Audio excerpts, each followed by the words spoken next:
18장부터 20장까지는 그 사울이 다윗을 죽이려고 하는 음모, 그리고 계획, 그리고 실행에 옮기는 이야기들로 가득 차 있습니다.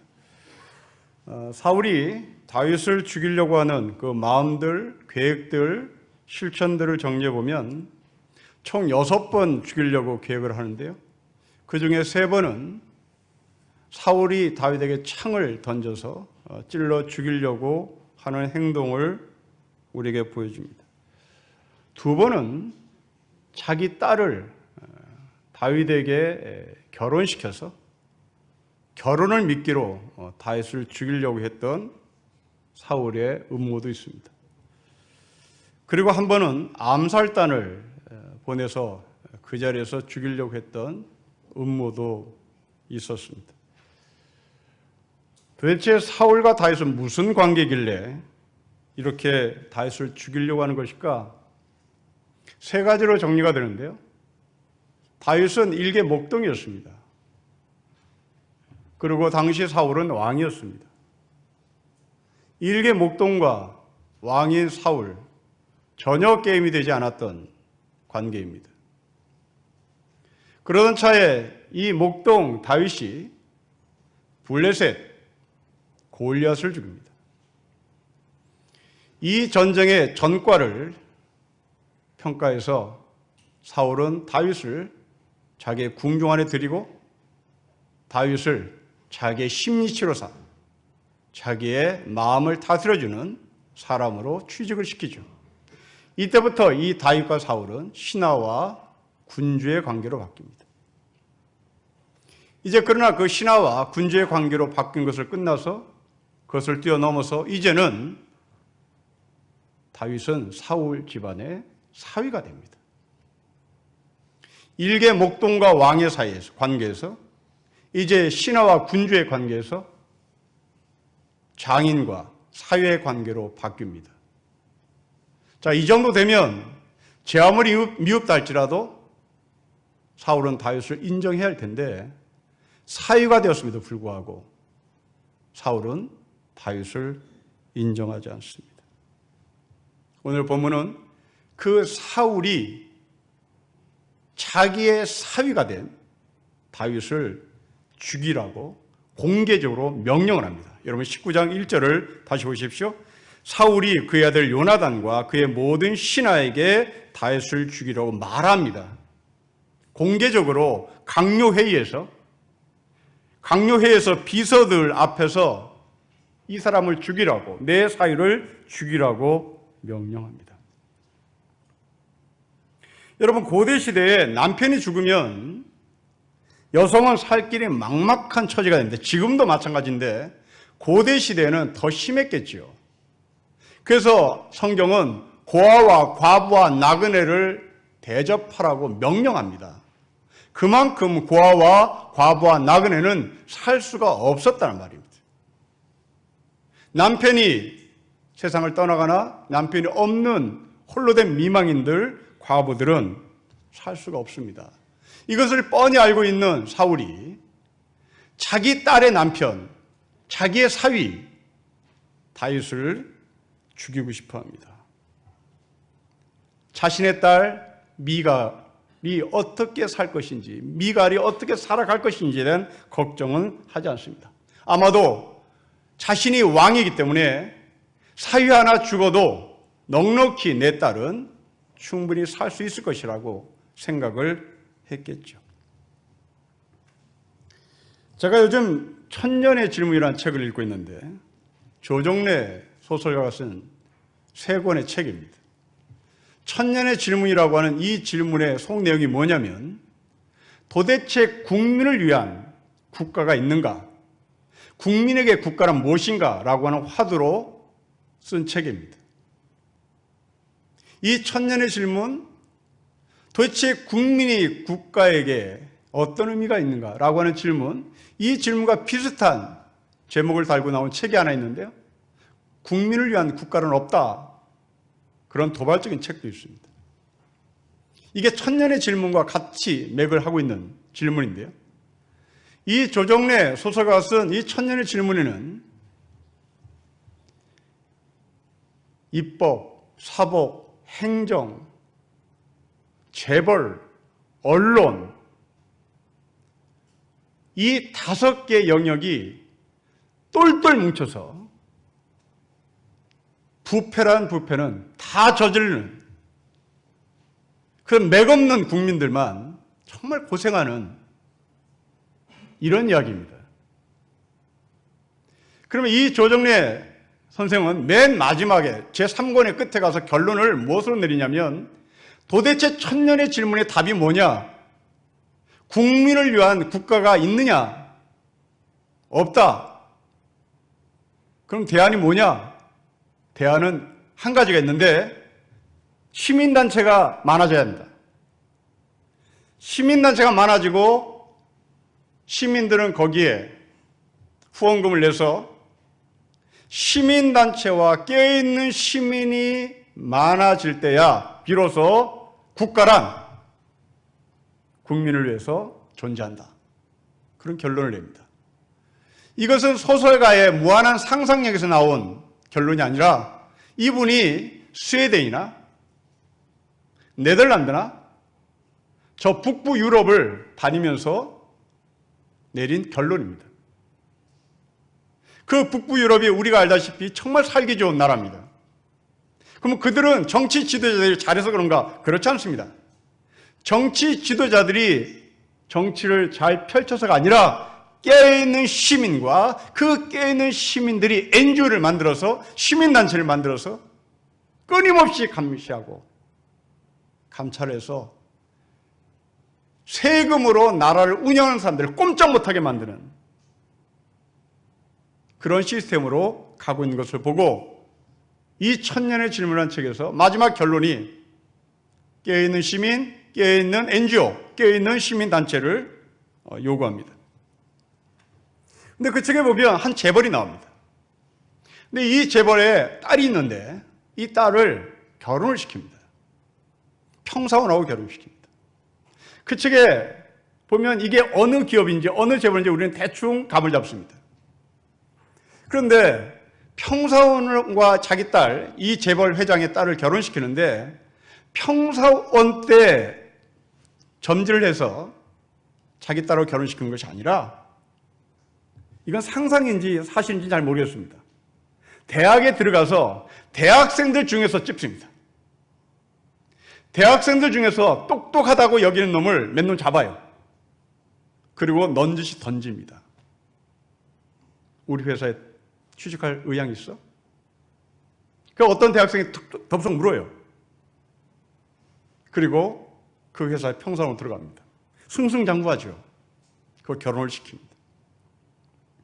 이 친구가 재벌 회장의 딸과 결혼을 할 때는 꿈이 있었습니다. 나도 이 집에 한 식구가 되겠지. 그러나 넘사벽이었습니다. 절대 식구를 안 시켜줍니다. 상무까지만 올려줍니다. 회사에 어떤 재벌 그 계열 회사의 사장으로도 주지 않아요.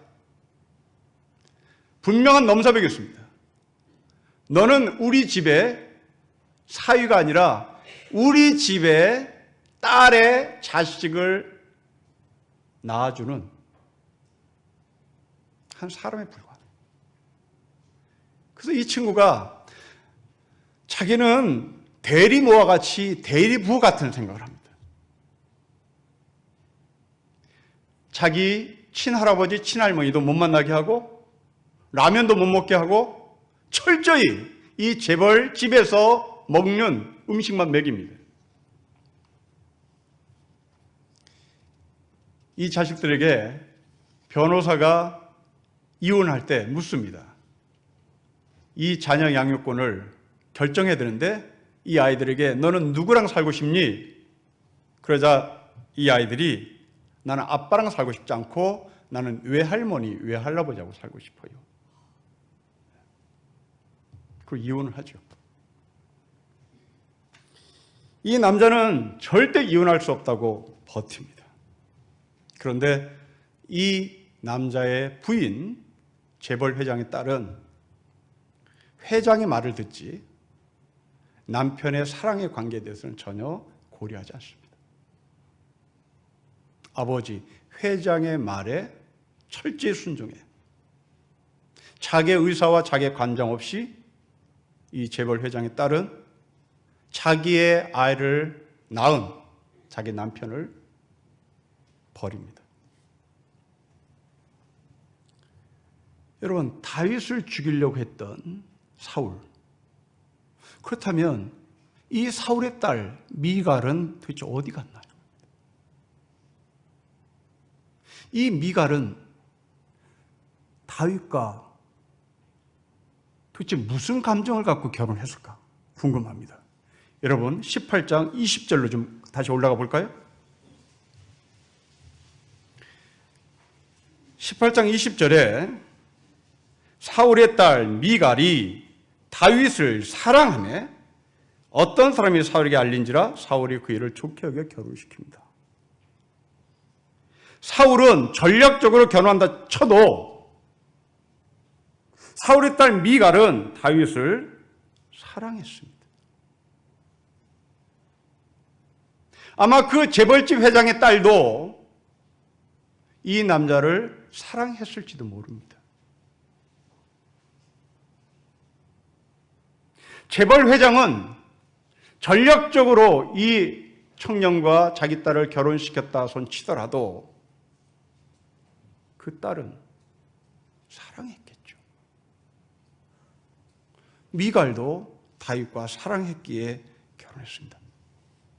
그런데 오늘 19장 1절로 다시 들어가 보면 사울이 다윗을 죽이겠다고 했을 때 사울의 딸 미갈은 보이지 않습니다. 왜 그랬을까요? 사랑보다 권력이 셌던 것입니다. 사랑보다 돈의 힘이 셌던 것이죠. 진실보다 세속의 힘이, 정의보다 세상의 권력이 더 셌던 것이죠. 작년인가요? 재작년에 어느 재벌 3세가 대형 로펌의 변호사들 5-6명을 세워놓고 뺨따기를 때리고 발로 차고 여성 변호사의 머리채를 휘어잡았던 사건이 있습니다. 그런데 그 변호사들 5-6명이 어떤 누구도 그 재벌 3세한테 내가 폭행을 당했다고 고발하지 않았습니다. 다 합의했습니다. 그럴 수도 있다. 저는 그 머리채를 휘둘림을 당한 그 여성 변호사가 참 궁금합니다. 얼마나 고통스러웠을까? 그런데 진리나 정의나 진실은 상관없이 대형 로펌, 우리가 말만 들어도 알 수 있는 그 대형 로펌, 거기에서 얻어지는 월급, 그것은 머리채 한 머리 휘어잡는 것하고 비교가 안 되는 거죠. 인격? 세상 말로 개나 주라 그러세요. 사랑? 개나 던져주세요. 세상은 사랑하고 사는 게 아닙니다. 세상은 인격 갖고 사는 게 아니에요. 세상은 힘으로 사는 거예요. 세상은 권력을 가지고 사는 거예요. 이렇게 말하는 것입니다. 하지만 이렇게 살지 않는 사람이 있습니다. 구세군에서 운영하는 두리홈이라고 하는 미혼모 정착 기관이 서대문에 있습니다. 미혼모들이 임신하고 출산 후 1년간 함께 살아는 그런 공동체인데요. 모든 사람들이 이 미혼모들을 버리지만 이 미혼모들은 자신이 낳은 아이를 버리지 않기로 결심한 10대 엄마들이 모인 공간이랍니다. 대부분 16살에서 17살의 미혼모들이 1년 이상, 한 2년 정도 살다가 떠나는 곳인데요. 이곳에 강의를 하러 간 어느 여성 신학자의 이야기를 제가 들었습니다. 자신이 12월 달에 이 두려움에 강의를 하러 갔었는데 그날 두려움으로 들어오는 산모들을 보고 정말 눈물을 많이 흘렸다고 그러는데요. 이 강사의 눈에 들어온 광경은 12월 달이면 춥잖아요. 이 추운 겨울임에도 불구하고 이 미혼모들이 자기 외투를 벗어서 자기가 낳은 아이를 감싸고 자기는 추운 몸으로 그 미혼모 시설인 두려움에 들어오는 것을 봤다고 합니다. 아이가 추울까 봐. 여러분, 이 아이들이 16살, 17살 먹은 중고등학교 수준의 아이입니다. 재벌회장과 천지를 분간하지 못한 18살, 17살의 미혼모와 삶은 이렇게 다릅니다. 누가 어른인가요? 누가 성숙한 사람입니까? 누가 인생 제대로 사는 사람입니까? 16살, 17살 먹은 아이들, 이 아이들이 추운 겨울날 자기 몸에서 낳은 아들, 딸을 추운 겨울에 노출될까 봐 자기가 입어야 할 외투를 벗어서 이 꼬마 녀석들이 자기에게를 감싸고 방으로 들어옵니다. 재벌 회장은 사람을 사람으로 보지 않았고 이 16살, 17살 먹은 청소년들은 자기 아이를 사람으로 봅니다. 사울은 자기 사위 다윗을 사람으로 보지 않습니다. 여러분, 이렇게 사람을 사람으로 보는 훈련은 도대체 얼마나 걸릴까? 이게 타고나는 것일까? 훈련하는 것일까? 유대인 신학자 마틴 부버라는 사람이 있습니다. 유태인이니까 미국에 사는 사람이 아니죠. 근데 이 마틴 부버가 미국의 한 대학교에 강의 요청을 받아 들어갑니다. 강의를 마친 후에 주일이 되어서 그 동부 쪽에 있는 어느 마을에 퀘이커 교도들이 모인 모임에 참석합니다. 예배를 드려야 되니까. 근데 이 퀘이커 교도들은 목사가 없어요. 그러니까 회중들이 모여서 기도하다가 성령이 감동을 주는 사람이 그 자리에서 일어나서 설교를 하는 그런 공동체입니다. 그 퀘이커 모임에 참석해서 예배를 드리던 중에 회중 가운데 한 사람이 일어나서 설교를 합니다. 그 설교의 내용은 멀리서 온 우리 마틴 부버, 이름은 모르겠지만 우리 서로 인종이 다르고 민족이 다른 사람이 함께 모여서 예배를 드리니 감사합니다. 우리는 감동합니다. 뭐 이런 식으로 얘기를 한 거예요. 인종과 뭐 종교적 차별을 넘어서 이렇게 한 공동체가 이루어진 것을 감사합니다. 뭐 이렇게 칭찬을 한 거죠. 그러자 마틴 부버가 아주 냉정하게 얼굴을 가다듬고 일어나 이런 말을 합니다. 다른 사람을 만나는 것이 위대한 경험이긴 하지만 나는 처음 본 나를 향하여 뭐 인종을 뛰어넘고 민족적 감정을 뛰어넘고 종교적 벽을 뛰어넘고 우리 같이 사랑한다는 말은 동의할 수 없어. 정말 사람이 사람을 알려면 깊은 시간을 가져야 하는 것이지 난생처럼 주일날 만나서 사랑해요, 인종과 민족과 종교의 벽을 뛰어넘어 우리는 감동해요, 이런 말은 저는 동의할 수 없어. 그런 말을 합니다. 저는 이 말에 동의합니다. 아마도 마틴 부버는 굉장히 낯을 가리는 사람이었던 것 같습니다. 여러분, 사람이 사람을 사람답게 대접하려면, 그리고 사람답게 대접을 받으려면 그 하루아침에 되는 거 아닙니다.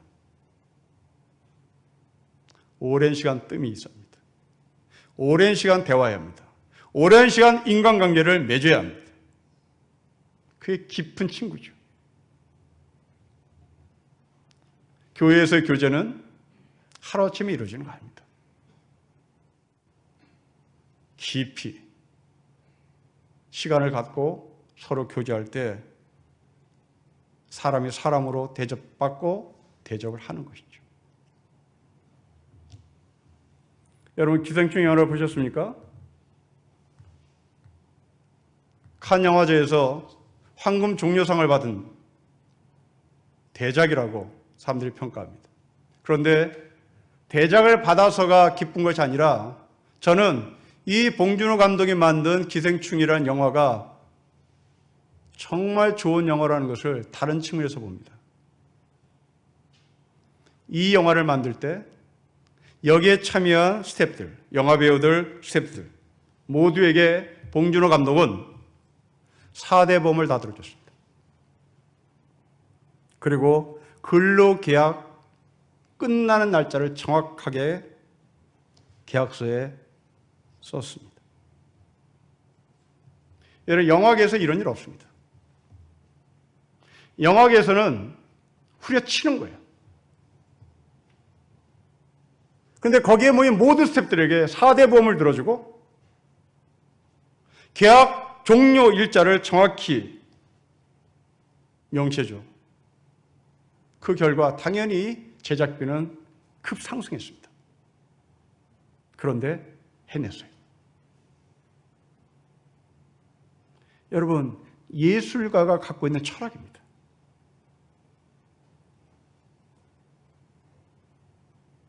여러분, 사람이란 사람을 어떻게 보느냐. 멋진 영화를 만들어서 1000만 넘어간들 뭐합니까? 거기에 있는 스태프들에게 후려치는 임금으로 영화를 만들어서 1000만 돌파했다.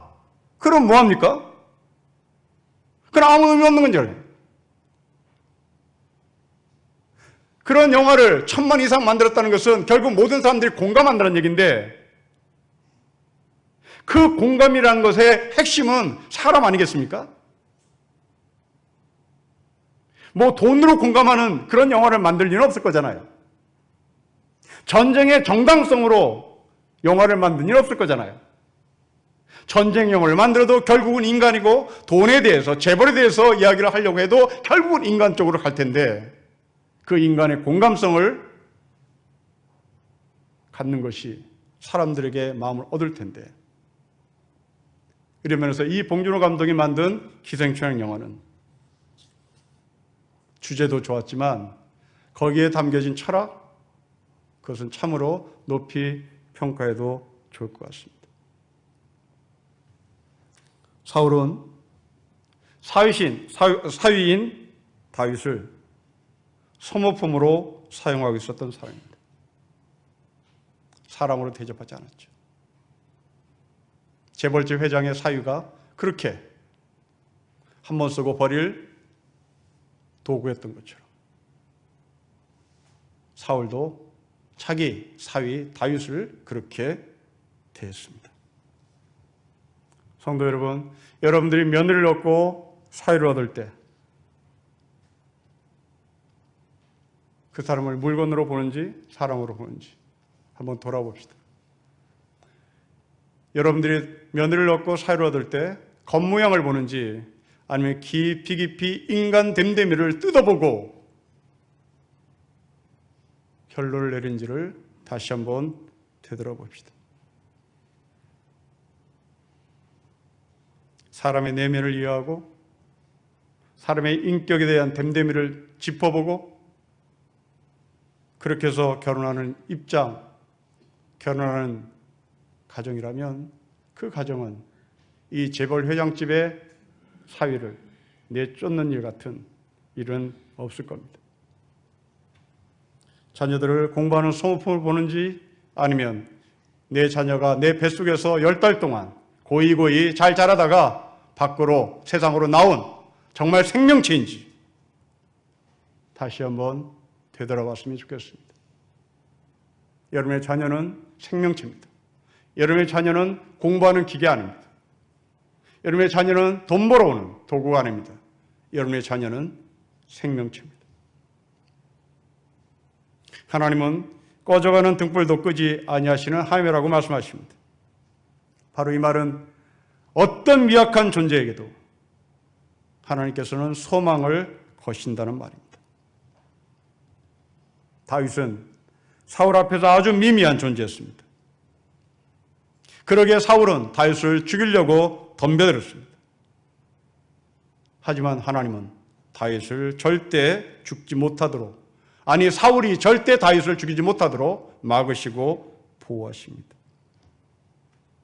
오늘 본문은 그 다윗을 살리기 위하여 하나님은 요나단이라는 사람, 사울의 아들을 동원시킵니다. 사울의 아들인 요나단, 이 요나단은 사울의 뒤를 이어서 왕이 될 사람입니다. 왕이 될 요나단은 그렇다면 자기가 왕이 될 마음이 있으면 이제 자기의 실력을 갖춰야 됩니다. 여러분, 고대 시대의 왕자가 왕이 되려면 어떤 실력을 갖춰야 될까요? 당연히 전쟁에서 승리를 해야 됩니다. 전쟁에 승리를 하려면 자기의 갑옷, 자기의 칼, 자기의 투구, 자기의 것으로 철저히 무장하고 그것을 사용해야 될 겁니다. 그런데 요나단은 자기의 투구, 자기의 갑옷, 이것을 다윗에게 넘겨줍니다. 여러분 18장 3절 4절 보십시오.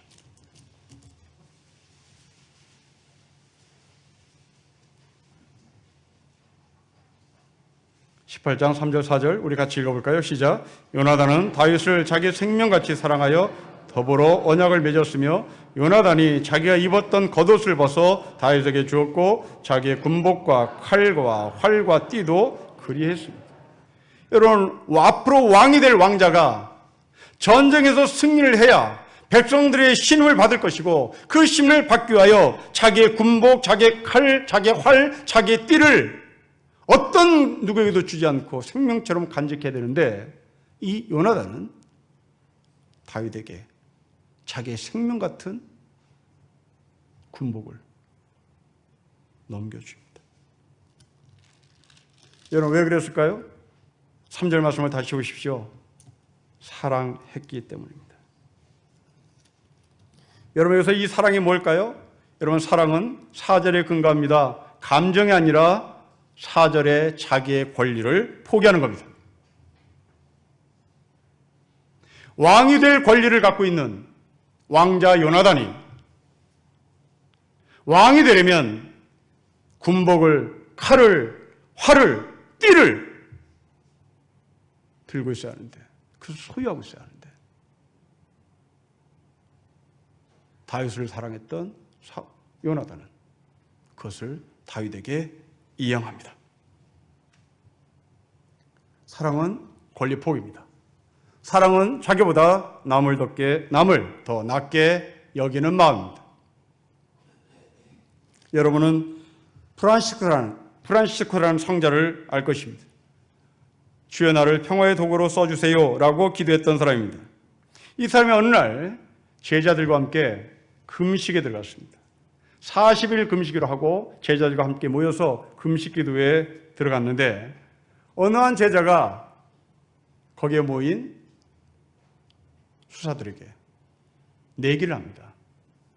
우리 그냥 금식하지 말고 매 끼마다 가운데에 뜨거운 죽 한 그릇씩을 놓고 그것을 보면서 금식하자. 아주 실력 있는 한 친구가 낸 제안이죠. 이것은 누가 더 금식에 대한 대가냐, 누가 더 하나님을 사랑하냐, 이 경쟁 붙은 겁니다. 제자들이 모두가 다 동의했습니다. 그 매 끼마다 뜨거운 죽그릇이 가운데에 놓여졌습니다. 하루 이틀, 일주일, 2주 막 지나갑니다.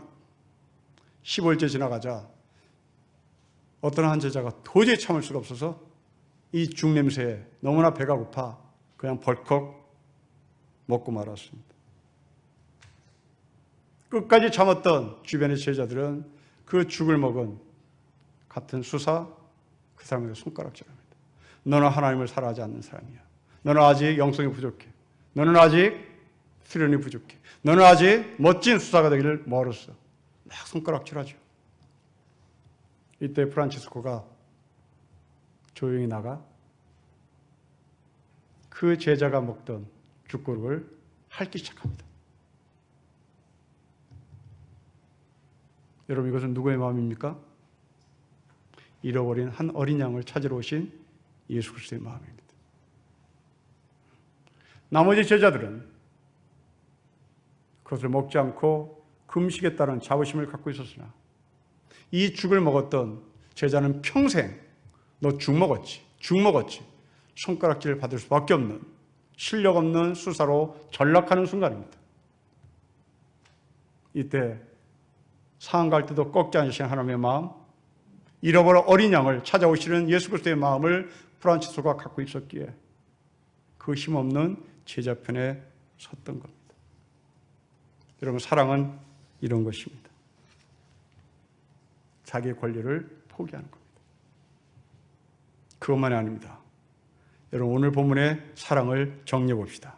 여러분, 2절과 3절입니다. 19장 2절 3절을 우리 같이 읽겠습니다. 시작. 그가 다윗에게 말하되 내 아버지가 사울이 너를 죽이기를 꾀하시니라. 그러므로 청하노니 아침에 조심하여 은밀한 곳에 숨어 있으라. 내가 나가서 너가 있는 들에서 내 아버지 곁에 서서 너의 일을 내 아버지와 말하다가 무엇을 보면 너에게 알려주리라고 말합니다. 여러분, 1절을 근거로 2절과 3절을 해석해 보십시오. 1절은 지금 비밀리에 다윗을 죽이려는 계획이 돌아가는 게 아닙니다. 1절은 공개된 겁니다. 강요회의에서 선포한 겁니다. 이 소식을 들었던 다윗의 마음을 헤아려보십시오. 그 다윗은 엄청 불안했을 겁니다. 그리고 죽음이 눈앞에 왔다고 느꼈을 겁니다. 이때 2절과 3절에 요나단을 보십시오. 그렇게 불안하고 겁을 먹었던 다윗을 다독거립니다. 요나단이 없었다면 다윗은 자기의 소명을 포기하고 목동으로 돌아가든지 아니면 죽임을 당했을지도 모릅니다. 그러나 다윗이 버틸 수 있었던 것은 바로 친구인 요나단이 다윗을 다독거려 줬기 때문입니다. 여러분, 이것이 친구입니다. 거듭 말씀드리지만 마틴 부버처럼 친구는 하루아침에 생기지 않습니다. 친구는 깊이 오랜 시간을 함께 지내야만 진짜 친구가 됩니다. 친구는 돈으로 만들어지지도 않습니다. 친구는 사랑으로, 우정으로 만들어집니다. 성경은 이런 사랑을 필레오의 사랑이라고 말하죠. 요나단과 다윗은 필레오의 사랑이었습니다. 그러나 하나님은 우리에게 필레의 사랑을 뛰어넘어 부모의 사랑, 아가페를 보여줍니다. 자기의 목숨을 내버리는 데까지 우리를 사랑하시는 그 극진한 사랑을 보여줬습니다. 그래서 예수님은 우리에게 가서 말씀입니다. 너는 나의 친구다. 예수님은 우리에게 친구라고 명한 적이 있습니다. 그 친구는 우리에게 뭐라고 말할까요? 요나단이 한 말, 요나단이 다윗에게 한 말처럼 하나님은 우리에게, 겁먹은 우리에게, 불안한 우리에게 찾아오셔서 다독거리시고 괜찮다고 말하고 내가 옆에 있어줄게, 내가 함께할게, 그 사랑을 나눕니다. 그리고 요나단은 아버지 사울에게로 넘어갑니다. 여러분, 4절, 5절을 보십시오. 우리 같이 읽겠습니다. 시작. 요나단이 그의 아버지 사울에게 다윗을 칭찬해 이르되 원하건대 왕은 신하 다윗에게 범죄하지 마옵소서. 그는 왕께 득죄하지 아니하였고 그가 왕께 행한 일은 심히 선함이니이다. 그가 자기의 생명을 아끼지 아니하고 블레셋 사람을 죽였고 여호와께서는 온 이스라엘을 위하여 큰 구원을 이루셨으므로 왕이 이를 보고 기뻐하셨거늘 어찌 까닭없이 다윗을 죽여 무지한 피로 흘려 범죄하려 하시나이까. 자, 여러분, 요나단이 아버지 사울에게 한 4절과 5절의 말씀을 다시 한번 깊이 들여다보십시오. 그리고 여러분들이 느낀 점을 말해 보십시오. 4절과 5절을 읽으면서 느낀 점입니다. 요나단은 감정을 앞세우지 않습니다. 다윗이 살아야 할 이유를 논리적으로 말하고 있습니다. 여러분, 요나단은 사울의 아들입니다. 그것도 왕위를 계승받을 아들입니다. 그렇다면 다윗을 살리기 위해서 아버지 앞에 가서 막무가내로 살려내라고 말할 수도 있습니다. 아들과 아버지의 감정관계로 이 문제를 풀 수도 있습니다. 그러나 요나단은 아주 냉철하게 논리로 이성적으로 이 문제를 풀기 시작합니다. 그리고 그 문제는 풀렸습니다. 6절에 사울이 요나단의 말을 듣고 맹세하되 여호와께서 살아계심을 두고 맹세하거니와 그가 죽임을 당하지 않을 것이다 라는 답을 얻어냅니다. 여러분, 사랑은 가끔 이렇게 논리와 이성과 합리도 요구됩니다. 사랑은 감정만 있지 않습니다. 아주 냉철한 이성도 사랑 안에는 작동이 되어야 합니다. 작금의 우리나라를 보십시오. 전쟁이 시작됐습니다. 저강도 전쟁입니다. 경제전쟁이 일어났습니다. 일본과 지금 한판 붙고 있습니다. 우리 모두 다 지금 민족주의자가 되어서 이 나라를 사랑한다고 각자 자기의 마음들을 표현합니다. 그런데 안타까운 것은 우리가 일본을 감정적으로 대하는 경우가 90% 이상인 것 같습니다. 일본 사람들은 이런 우리를 보고 코웃음 칠지 모릅니다. 왜냐하면 일본 사람들이 우리를 평가할 때 너희들은 엽전이고 너희들은 냄비야. 우리 안다고. 니들이 이렇게 감정으로 우르르 끓었다가 곧 끝나는 거 내가 안다. 그래서 유니클로 한국 사장이 절대 유니클로는 망하지 않을 것이다. 한국에서 그런 말을 벌써 하기 시작합니다. 80% 90% 이상이, 아니 거의 100% 우리는 감정에 호소를 합니다. 그게 나쁜 게 아닙니다. 그러나 감정으로만 호소하지 말자는 말입니다.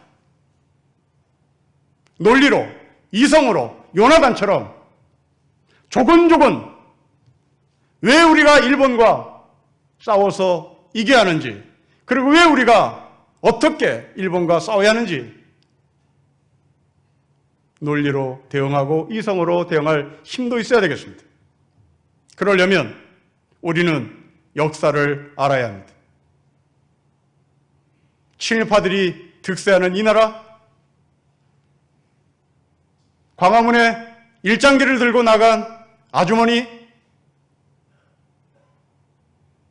이것은 무엇을 말할까요? 그들이 남겨놓은 일제교육이 우리를 지배하고 있는 것 같습니다. 역사를 제대로 봅시다. 친일파들을 청산하는 그날을 저희가 바라보시고 끊임없이 역사 공부를 하셔야 됩니다. 감정으로 모든 문제를 풀 수 없습니다. 일본 물건을 팔아주지 않는다고 이 문제가 풀리는 것이 아닙니다. 일본을 이길 수 있는 유일한 길은 우리의 역사를 정확히 파악하고 있어야 되는 겁니다. 논리, 이성 소중합니다. 특히 기독교 신앙, 감정을 앞세우는 한국 기독교, 한국교회 성도들, 그 감정만큼 이성, 논리 채우십시오. 균형 잡힌 하늘의 백성으로 사는 신령교회 성도가 되시기를 주 이름으로 축복합니다. 기도하겠습니다. 하나님 아버지, 자기 사위 다윗을 죽이려고 하는 이 사울의 마음이 어떠한지 우리가 살펴봤습니다. 사람이 그 마음이 없기에, 생명의 소중함이 그 마음이 없기에 자기 딸을 과부시키면서까지 사위를 죽이려고 하는 사울의 마음이 자본주의 시대를 살고 있는 우리에게도 있는지 다시 되돌아봅니다. 사람, 생명, 인권, 인격, 우리의 삶의 무가치한 자리에 있지 아니하고 중심에 있게 하시고 소중한 자리에 있게 하셔서 사람을 소중히 여기고 생명을 소중히 여기는 자본과 기업과 학자, 교회, 모든 사회 공공 분야에 이런 사람들이 채워지게 하옵소서. 주 예수 그리스도의 이름으로 기도합니다. 아멘.